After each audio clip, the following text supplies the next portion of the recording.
이 출애굽기 18장은 두 가지 사건이 나옵니다. 하나는 모세의 이산가족 상봉이 나옵니다. 모세는 여러분 배운 대로 이스라엘 백성을 가나안 땅으로 인도하기 위해서 이집트의 왕 파라오 바로의 궁전에 들어가서 여러 번 바로에게 나의 백성을 보내라 그렇게 했지만은 바로가 번이질 않았죠. 그래서 10가지 재앙을 애굽에 내려가는 이후에 하나님의 은혜로 이스라엘 백성을 이제 광야로 내보내게 되는데 그 모든 이 공직을 수행할 때 부인이 없었습니다. 부인은 이집트에 없었고 부인과 두 아들이 있는데 큰 아들은 게르솜, 둘째가 엘리에셀인데 다 이 외가에 가 있었습니다. 이 처가 미디안에 가 있었어요. 그런데 이제 이스라엘 백성을 인도해서 광야를 지나서 시내산 입구에 진을 치게 됩니다. 그런데 시내산은 지리적으로 미디안 땅이랑 상당히 가까워요.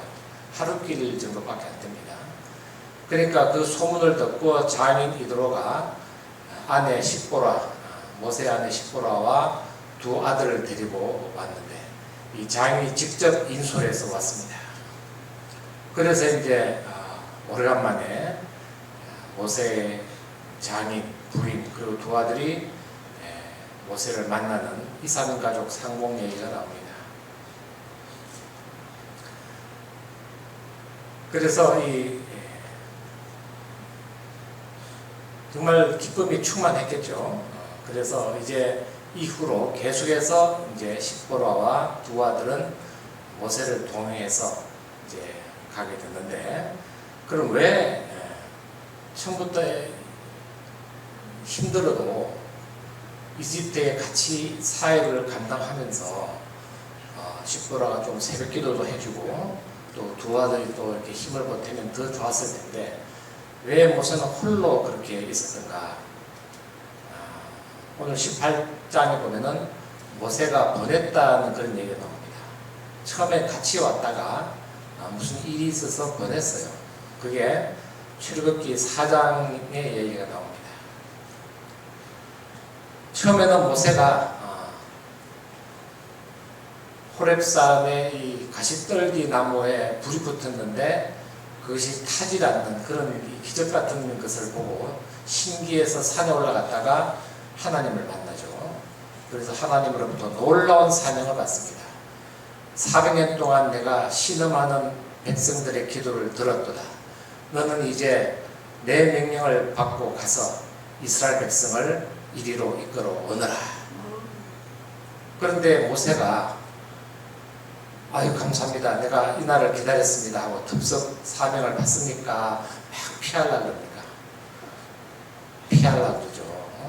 왜냐하면 40년 동안 도망자로 이렇게 숨어서 미디안 땅에 지냈는데 어떻게 떳떳한 신분이 아닌 거예요. 진행수배자인데 아무리 40년이 흘렀지만 죄인의 모습으로 다시 이집트에, 그것도 파라오 앞에 간다는 게 상당히 부담스러워서 여러 가지 이유로 하나님 저는 적임자가 아닌 것 같습니다 하고 그러니까 하나님이 나중에 막 화를 내셨어요.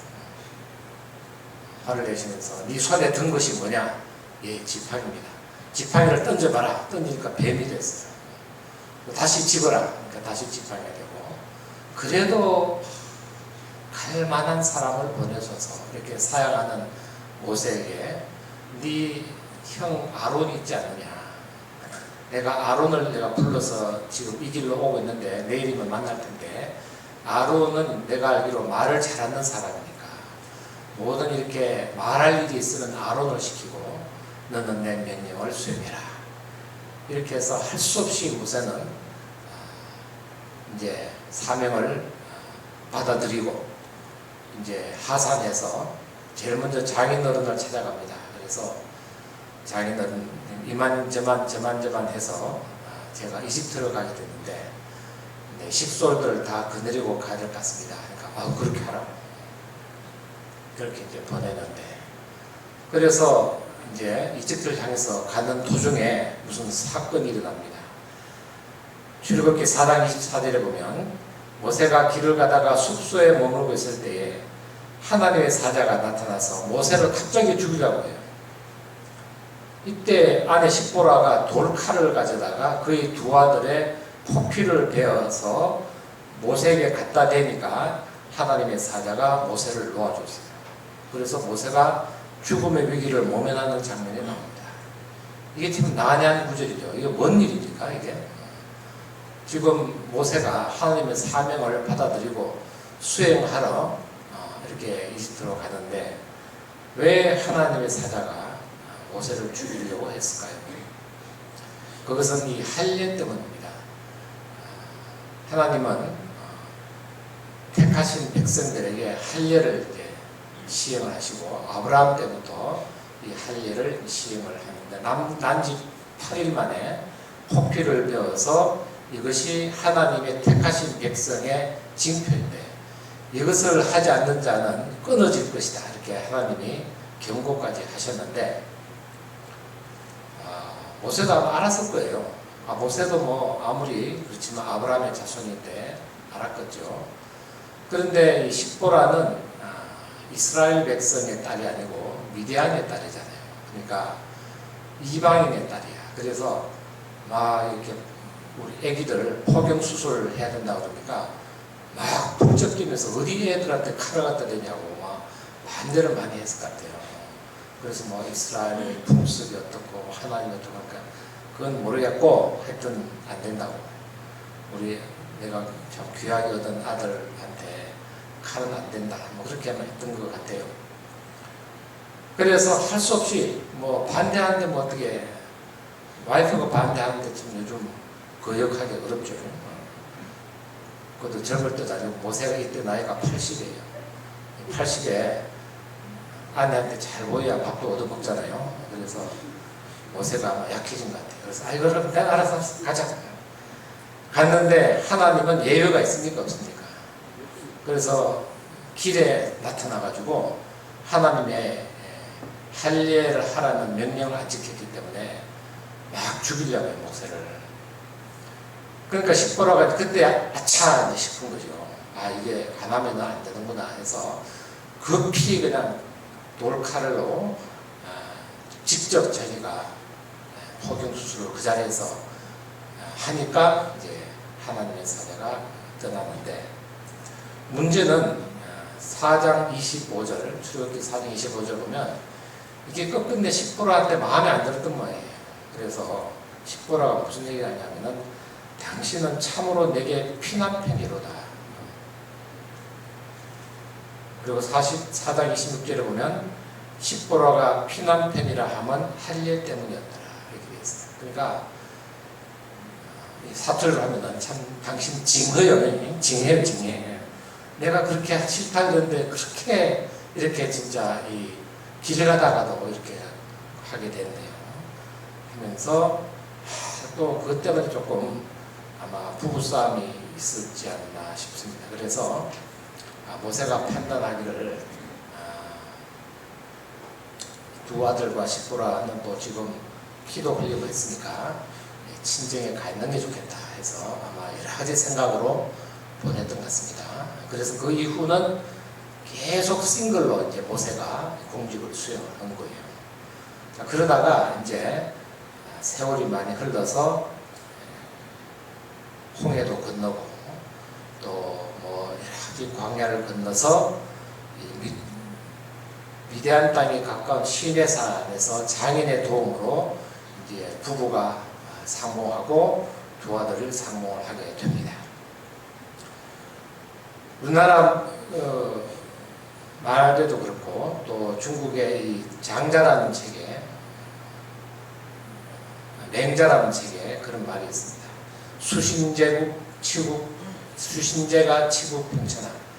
그건 뭡니까? 사람이 지도자가 되려면은 먼저 자기 자신을 잘 수양을 해야 되고, 그 다음에 가정을 잘 안뜰하게 다스려야 되고, 그 다음에 나라를 다스리고 천하를 평정한다. 이게 이제 이 동양 사상입니다. 그래서 어쩌면은 하나님께서 모세가 명실상부한 모범적인 민족의 지도자가 되기 위해서 이 가정의 그런 좀 불화, 그런 문제를 이 장인어른을 통해서 깨끗하게 해결해 주신 줄로 믿습니다. 그래서 사람들이 평소에 막 물었거든요. 아니 근데 지도자께서는 왜 이 사모님은 왜 안 보신? 맨날 그렇게 물었을 거 아니에요. 애가 있어요? 아들 둘인데. 근데 왜 안 데려오셨어요? 뭐 그러니까 상당히 지도자로서 좀 떳떳하지 못한 게 있습니다. 여러분 생각해 보세요. 목사님이 새로 교회에 부임했는데 사모도 없고 애들도 있다는데 없어. 그러면 상관없습니다. 그냥 뭐 목회만 잘하면 되죠. 이렇게 됩니까? 아니면 뒤에서 수근수근 합니까? 아무래도 수근수근하죠. 이상하다. 목사가 그럴 수가 있나. 그러니까 이제 하나님이 어떻게 보면 좀 사소한 것일 수도 있지만 상당히 중요한 것일 수도 있죠. 성경에도 그런 구절이 나와요. 디모데전서 3장 5절에 보면 사람이 자기 집을 다스릴 줄 알지 못하면 어찌 하나님 교회를 돌보리요. 그래서 지금 보수적인 교단에서 지금도 결혼하지 않은 총각들은 안수를 안 주는 데가 많아요. 그래서 나중에 그냥 안수 받기 그냥 뭐 한 달 앞두고 그냥 부랴부랴 막 선도 보고 해서 부랴부랴 그냥 안수하고 안수 받으려고 해서 결혼하고 안수 받는 그런 풍조가 있는 것도 제가 알고 있습니다. 이런 가정적인 갈등을 이제 시내산에서 하나님의 십계명을 받고 이제 본격적으로 가나안 땅으로 가는 이 마당에 하나님이 이 가정 문제를 회복시켜 주신 줄로 믿습니다. 제가 아주 좋아하는 참 나이스크 운동의 표 중에 하나가 예배가 회복되면 가정이 어떻게 된다 그랬어요? 가정도 회복된다 그랬잖아요. 그러니까 예배만 회복되면 안 돼요. 예배가 회복되면 교회가 회복이 되고 그 다음에 가정이 회복이 돼야 돼요. 그게 이제 나이스크 운동의 건전한 정신입니다. 찬송가 559장에 보면 가사가 사철의 봄바람 불어있고 하나님 아버지 모셨으니 믿음의 반석도 든든하다 우리 집 즐거운 동산이라. 믿음의 반석도 든든하다 우리 집 즐거운 동산이라. 그 다음 2절에 가면요 3절이지 온 식구가 한 상에 둘러서 먹고 마셔 여기가 우리의 낙원이라. 그래서 온 식구가 한 상에서 평안한 가운데 이렇게 식사를 같이 하는 것이 그것이 천국이다. 가정 천국이 이루어져야 진짜 백이 천국으로 간다. 그런 얘기죠. 그래서 이 가정 문제를 해결하고 가정이 회복된 것은 앞으로 모세의 앞날을 위해서도 큰 축복인 줄로 믿습니다.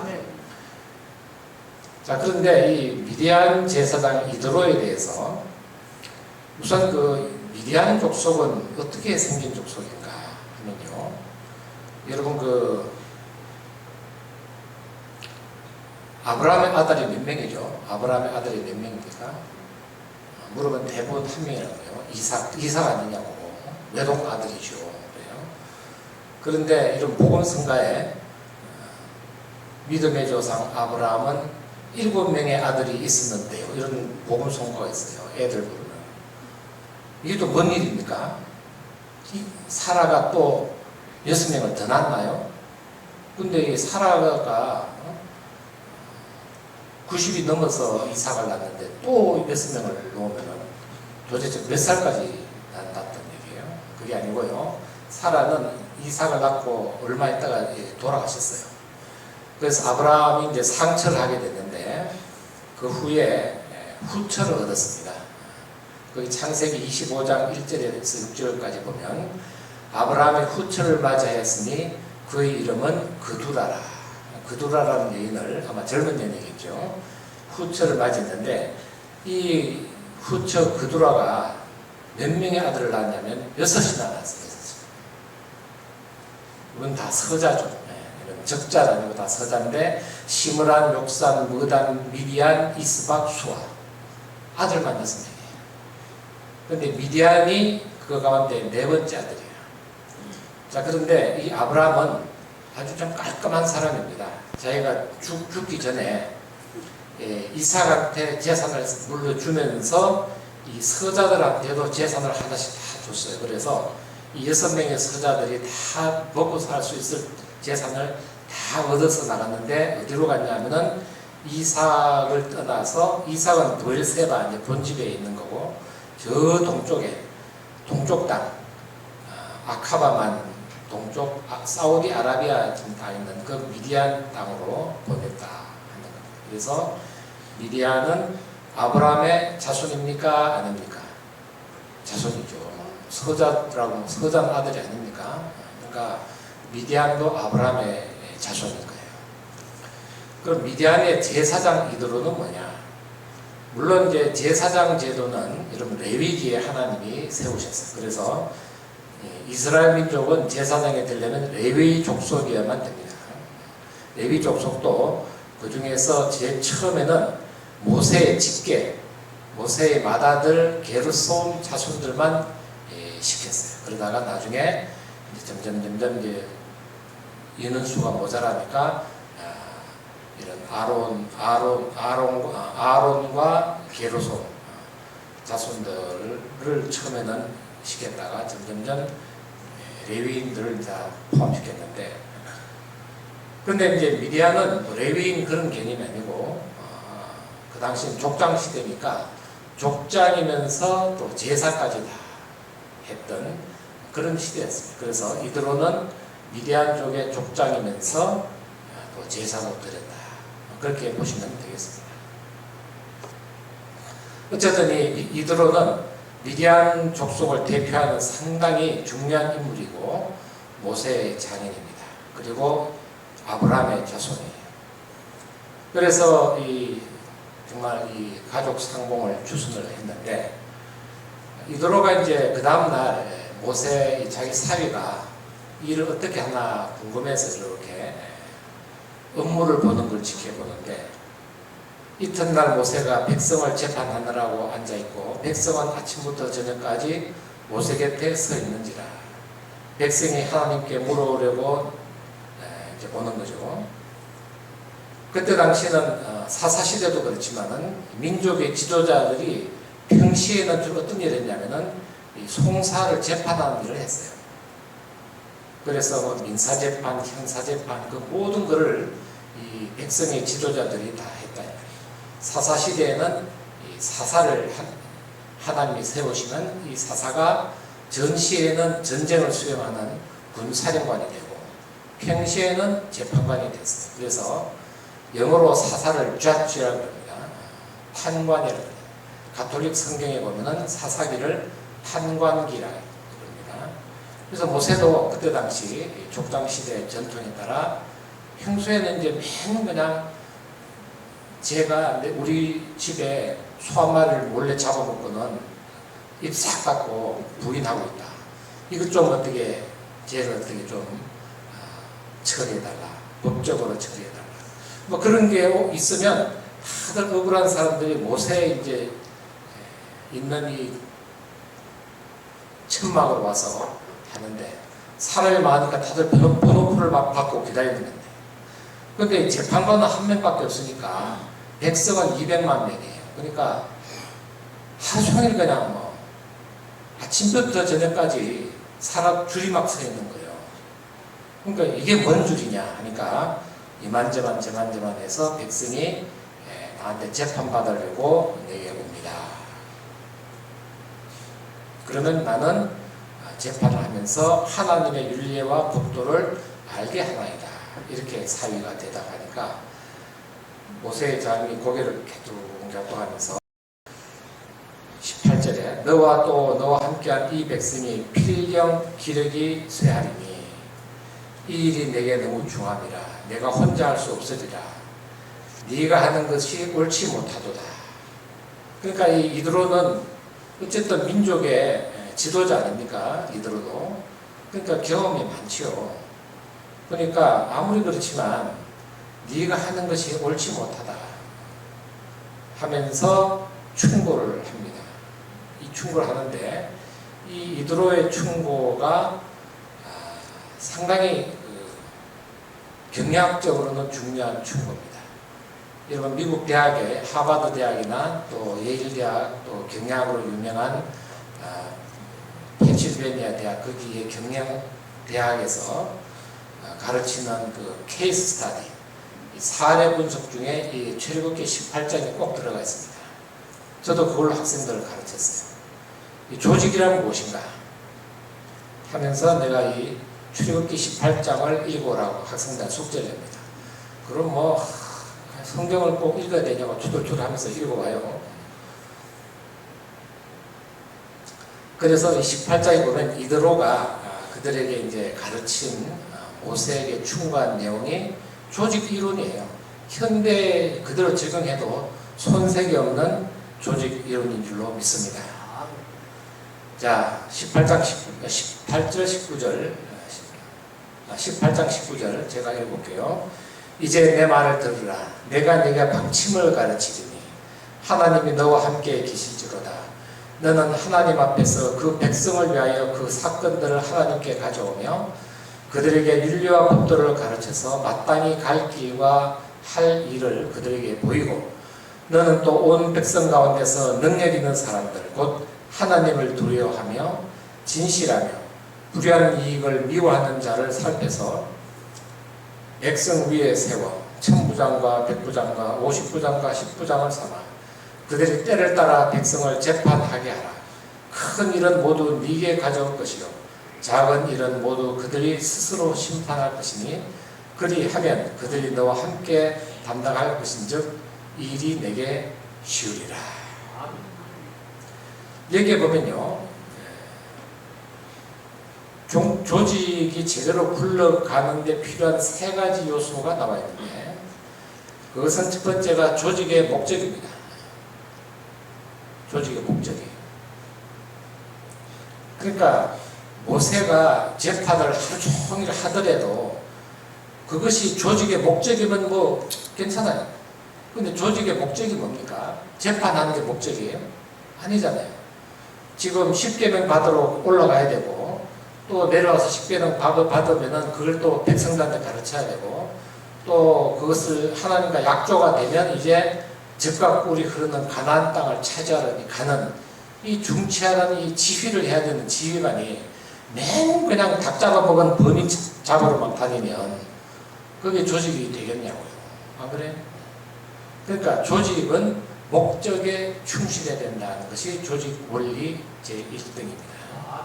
조직의 목적, 조직 구조는 조직의 목적에 따라 각각 달라져야 된다. 그런 얘기예요. 두 번째, 이드로의 충고에서 가르치는 바는 두 번째는 분업의 원리입니다. 이 사람은 인간의 능력에는 한계가 있기 때문에 한 사람이 할 수 있는 일이 정해져 있어요. 인간은 신이 아닙니다. 그래서 아무리 모세가 똑똑해도 하루 종일 그냥 10시간 넘게 재판을 하고 그 재판이 그냥 정확하게 수행이 되고 불만 없게 하는 것이 과연 가능하겠는가? 그건 아니라고 보는 거예요. 하나님은 가능하겠죠. 근데 인간은 하나님은 아니잖아요. 육신을 갖고 있고 피곤하고 또 피곤하면 자야 되고 배고프면 밥 먹어야 되는 그런 한계를 갖고 있는 인간이 능력이 있다고 해서 그냥 하루 종일 그냥 그런 일만 하면 안 된다는 거예요. 그래서 네 혼자 다 하지 마라 이런 충고를 하잖아요. 그러다가 네가 쇠해서 결국에는 우리 딸이 완전 청산과부 되겠다 이 말이에요. 그러니까 내 말을 들으라. 이들은 아주 그냥 절박한 거예요. 이러다 보니까 사회가 이제 죽게 생겼어. 그래서 인간의 능력에는 한계가 있다. 네 일을 나눠 주거라. 그래서 권한 계층, hierarchy of authority, 권한 계층을 제안합니다. 즉 뭐냐면 온 백성 가운데 능력 있는 사람을 뽑아서 천부장, 백부장, 50부장, 10부장 네 가지 계층으로 나누어서 사람을 세우라는 거예요. 그런데 아무나 세워라? 그건 아니고 그들에게 능력 있는 자를 세워라. 자, 그런데 여기서 능력이라 하면요, 어떤 능력을 말하는지 참 재미있습니다. 능력 있는 사람을 세워라. 첫 번째 능력은요, 하나님을 두려워하는 사람이에요. 이게 상당히 중요합니다. 아무리 똑똑해도 하나님 앞에서 겸손한 자가 좋은 지도자입니다. 믿습니까? 네. 그러니까 하나님 앞에서 겸손하지 않은 사람이 잘된 걸 여러분 봤어요? 성경에 그런 사람이 있습니까? 없어요. 다윗도 마음에 합한 자고 하나님이 그렇게 칭찬했지만 말년에 또 밧세바와 불륜을 저지르잖아요. 그래서 그 다윗도 그런데 하나님을 진실로 두려워하는 사람은 성경에도 많지가 않다. 그래서 먼저 이 천부장, 백부장 이런 사람들이 되기 위해서는 하나님을 두려워하는 사람. 두 번째는 건실하고 성실한 사람. 사람은 어쨌든 성실해야 돼요. 대충대충 하는 게 아니고 일을 성실히 하는 사람. 세 번째는 뭐죠? 불의한 이익을 미워하는 자. 뇌물을 받고 판결을 굳게 하거나 또 그냥 고음 사람이라고 그냥 팔이 안으로 긋는다고 해서 봐주고 그러면 이제 공직자는 그렇게 하면 안 되는 거예요. 봐주고 싶으면 자기 주머니에서 그냥 도와주지 국가 예산을 가지고 그런 식으로 하는 사람은 지도자 자격이 없다는 거예요. 그래서 여러분 세 가지를 꼭 기억하시기 바랍니다. 첫 번째, 하나님을 두려워하는 자, 건실한 자, 불의한 이익을 미워하는 자. 이런 자들을 능력 있는 자라 그랬어요. 그러니까 하나님 앞에서 진정한 능력은 이 세 가지를 갖춘 사람들로 믿습니다. 그래서 이 세 가지 능력을 갖춘 사람들을 세운 다음에는 어떻게 하라? 모세의 권한을 과감하게 그 합으로 이양을 하라. 아유, 아까운데. 뭐음이 아까운 거. 어떻게 때리냐? 목적이 그럼 너 평생 여기서 판사해 먹을래? 아니면 하나님 명령대로 십계명 받아서 가나안 땅으로 갈래? 목적이 뭐냐? 목적이 판사하려고 출애굽한 건 아니잖아요. 그렇기 때문에 목적에 맞게 하기 위해서는 이런 계층화의 원리를 해야 된다. 그런 얘기입니다. 그래서 조직의 원리에는 집중화와 분권화가 있는데 모세는 모든 권한을 자기가 다 가지고 자기 혼자 그냥 하루 종일 막 그냥 땀을 뻘뻘 흘리면서 충성한다고 했지만은 그러나 이것은 조직의 목적에 비추어 상당히 위험한 일이다. 그러다가 순교하시면 그러면 나머지 백성들은 어떻게 되는 겁니다. 닭똥과 오리알이 되는 거죠. 그렇잖아요. 모세만 믿고 나왔는데 모세가 재판하다가 과로로 순직을 하면은 그게 뭡니까? 그건 원수들이 조롱할 일이죠. 그러니까 이 집중화의 원리만 있는 것이 아니고 조직이 잘 되려면 분권화를 해야 된다. 그래서 중간 간부들한테 웬만한 일은 믿을 만한 사람들에게 맡기고 그들이 처리하도록 하게 되면 조직은 전체적으로 잘 돌아간다. 그래서 우리나라에 이 장로교회가 들어왔을 때 장로교 정치, 우리 이제 정치라 그래요. 이 교회 조직을 구성하고 또 어떤 그 치리 기관을 만든 이 모든 것을 선교사님들이 이 미국 장로교의 헌법을 그대로 가지고 우리에게 가르쳐 준 겁니다. 미국 장로교회는요, 감독제와 회중제의 딱 중간에 이 세계에는요, 세 가지 제도의 교회 정치가 있습니다. 하나는 감독제예요. 초대교회 때는 다 감독이 있어가지고 감독이 각 교회마다 목사들을 파송하고 목사를 임명하면서 다 감독이 있어요. 그래서 지금도 이 감리교회가 이 감독제입니다. 요즘은 조금 많이 바뀌어졌지만 우리 어릴 때 보면은 동네에 있는 이 감리교회는 목사가 자꾸 바뀌어요. 장로교회는 와서 위임받고 뭐 20년, 30년도 했는데 감리교회는 자꾸 바뀌어요. 그래서 왜 그러냐 물어봤더니 목사 임명권은 저기 위에 연회가 있고 연회 위에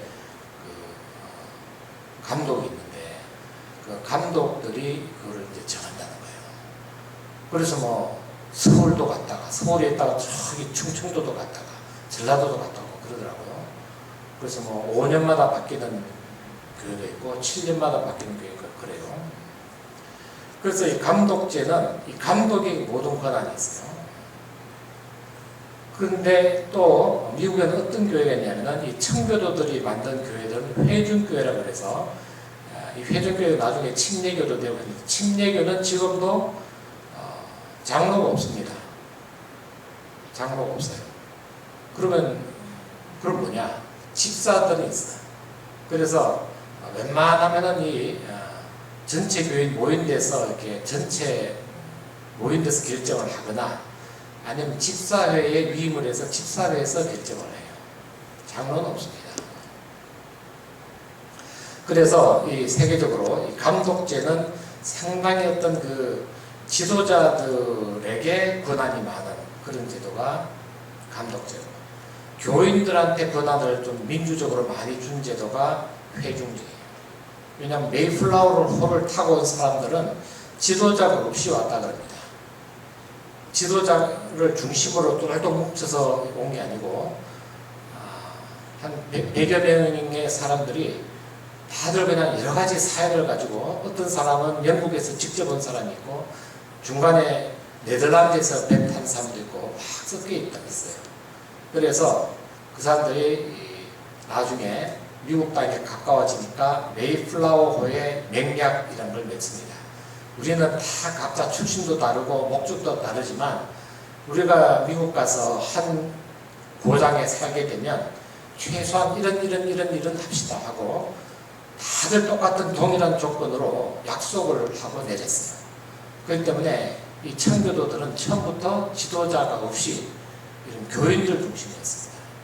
그래서 교인들이 모여서 어느 정도 한 100명 정도 단위 되면은 목사님을 청빙해서 그렇게 해서 이제 예배를 드리고 했다 이거예요.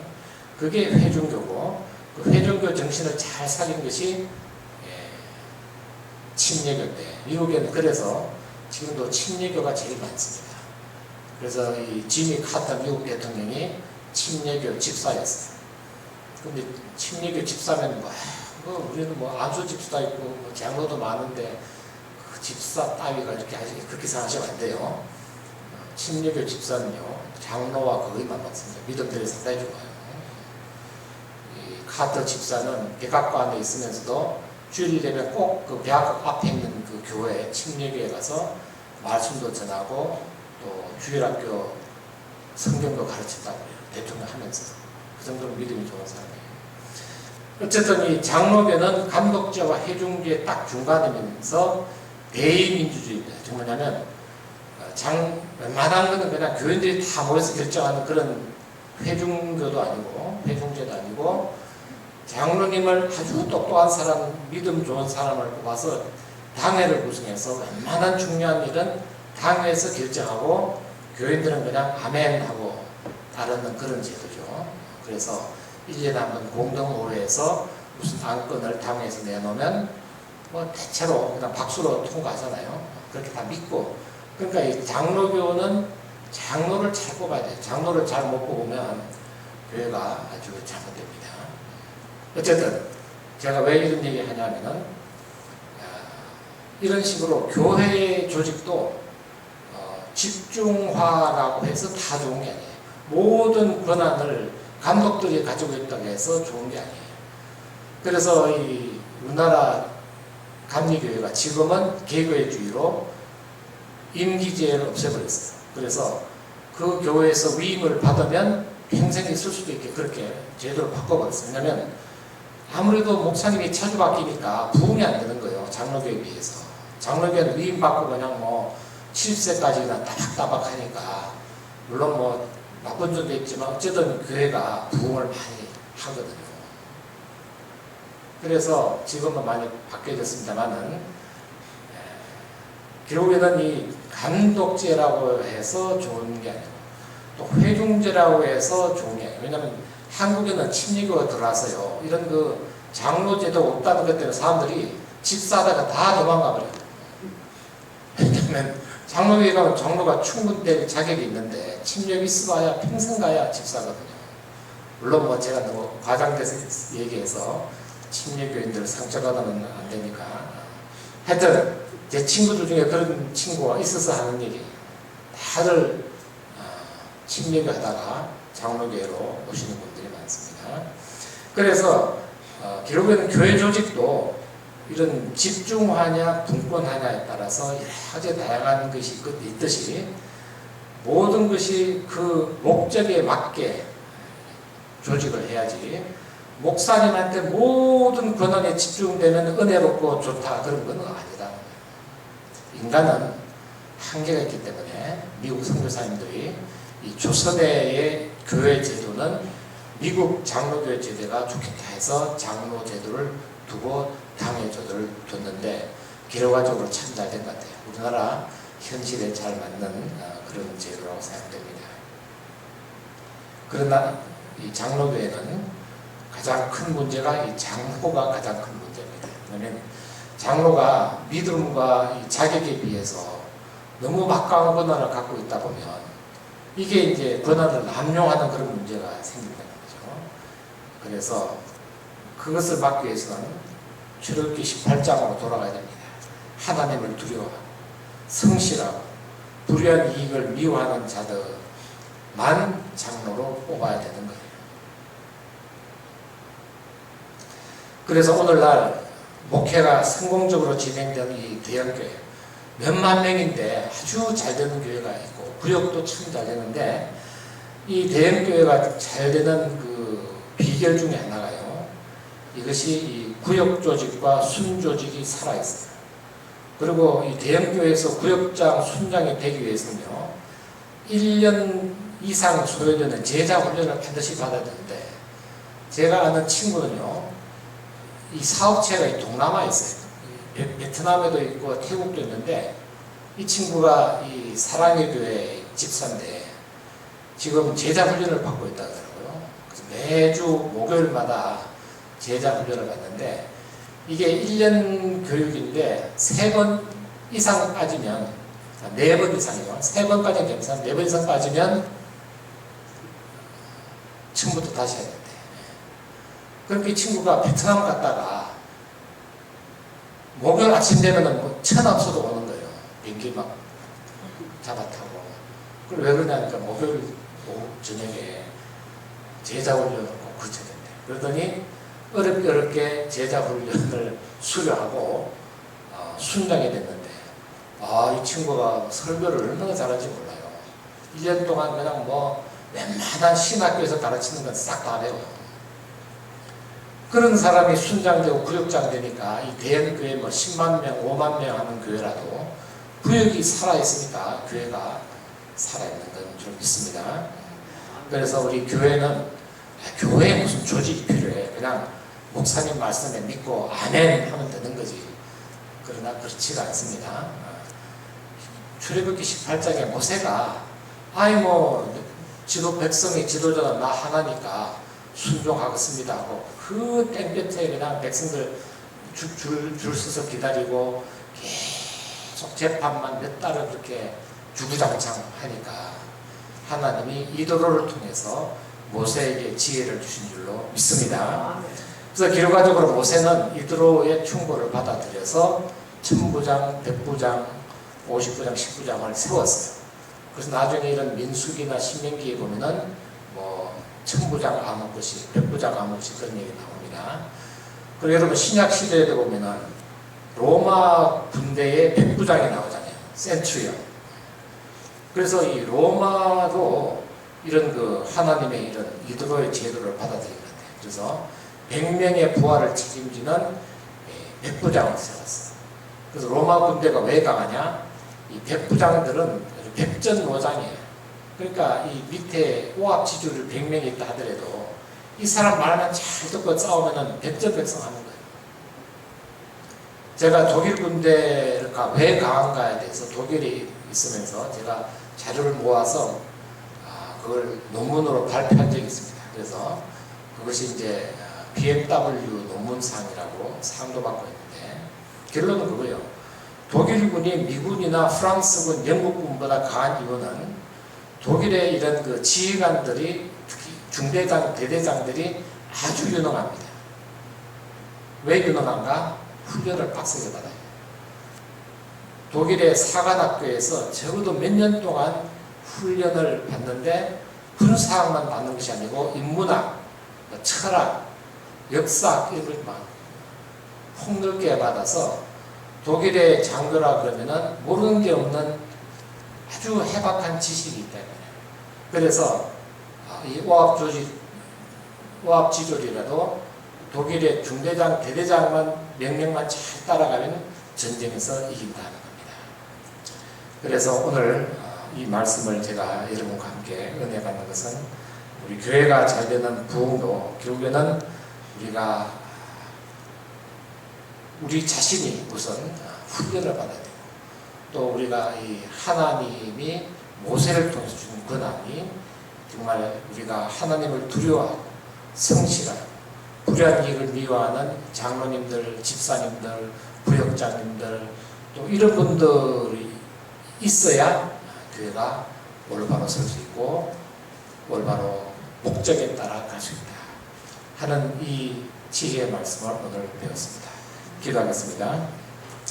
하나님 아버지, 모세는 백성들을 이끌고 시내 산에 와서 아내와 두 아들을 만나 가족 상봉을 하였습니다. 하나님 일을 잘 하기 위해서는 우선 가정이 먼저 서야 되고 가정이 회복돼야 될 줄로 믿습니다. 모세의 장인 이드로는 모세의 지도력 행사에 중요한 충고를 합니다. 조직의 목표 달성을 위해서 분업을 해야 되고 또 권한 계층을 해야 된다는 원리를 오늘 배웠습니다. 주여, 주님의 몸된 교회가 목적을 달성하기 위해서 목회자와 평신도들이 지혜를 모으고 협력할 때에 하나님께서 기뻐하시는 일을 많이 할 수 있는 그런 모범적이고 효율적인 교회 조직이 될 줄로 믿습니다. 이 일을 위해서 우리가 힘쓰게 도와 주시옵소서. 예수님 이름으로 기도하옵나이다. 아멘.